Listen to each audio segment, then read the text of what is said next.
I'm Joe DiGiulio, and welcome back for another Jerry's Quick Lesson. Today's quick lesson is going to be on the antiquing process with the Matisse mediums. What we're starting with is, of course, the pre-antiquing medium, MM8. How this is used, it's actually as a sealer on a raw wood surface or a panel or whatever kind of substrate you happen to be wanting to apply an antique solution to. I'm just going to take a little bit on a rag, and you see it's white and creamy, but I'll rub it right in. This is going to actually provide some tooth to help the adhesion property of the color stain that's going to be applied to it afterwards. Just rub it in, and they say you should let it actually last for about a good hour before you go ahead and apply an antique varnish. So that's all you do with the pre-antiquing medium. It's just a sealer and add some tooth to help with the adhesion process. So that is the MM number 18. The pre-antiquing medium.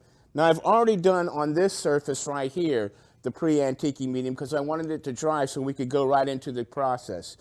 Now you can either use oil antiquing mediums, which is the patina, or the water-based patina antiquing medium. And what's the difference between the two? Well, the water-based one is the one we can use with the Matisse Flow acrylics, whereas you will use the antiquing medium for oil-based, for oil painting, for oil paints that you have. If you're going to use another line of oil paint, you can go ahead and use that with it, okay?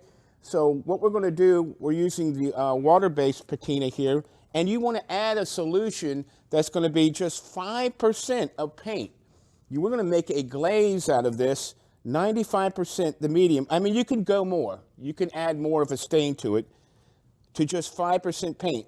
Because of the extra binder that is in the medium, it allows you to go ahead and use very minimal color to create a luscious stain. So what if I wanted to go ahead and just use my palette knife here, and I'm just going to blend it up. I want to break it down to as little as possible. Then I'll just take a rag, and this is just going to allow the paint to kind of go right into the wood there. You see, it just kind of creates a light stain, and because I'm using this rag, I can kind of work it in. And it's just the more I use of a color, the deeper richer I can make that stain. So I'm going to add a little bit more right now, just to kind of produce different levels. Again, take a palette knife, but you can go, like I said, as little as 5 to 10%. To actually make this work for you. A little splash there. So as I increase the color, I'm going to increase the staining capability of that. And you can see right here, as I had the raw wood here, I've gone ahead and stained it afterwards. If I want to just take some paint straight out and actually do a dabbing process, I can do that as well. And you can see those kind of distressed effects you can get from just using the cloth. Also, I can take a brush and drag it through if I want to smooth it out or if I want to get some kind of striping effect. Just adding a little color now that I have the medium on there. And you see the original one was very light, but I can increase the color from a large range of stain from light to dark. And as I add more paint to it, I can increase that color. But the important thing is that the pre-antiquing medium was applied, so not all the color sucked right into the wood grain and then created a streaky stain. It has kind of immersed the color all over the wood area.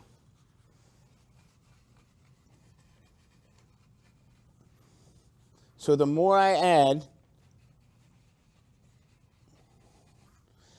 and then there's all different kinds of effects you can do with brushes and stipples and badger brushes.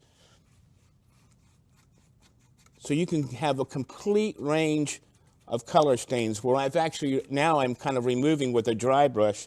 I can go from a lighter to a darker finish. And as I go, I can let that dry and do another layer, another layer, another layer.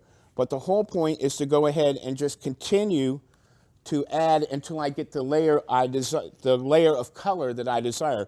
but it's just like glazing a plain blank piece of wood that has been sealed, first of all, with the pre-antiquing medium. So pre-antiquing medium down, let it go for about an hour. That's going to actually be the tooth for the antiquing medium, or the stain, if you will, to go ahead and grab hold of and keep the adhesion properties intact. Then it's the exact same process using the MM17, the oil antiquing medium. Instead of using an acrylic paint, we've used an oil-based paint.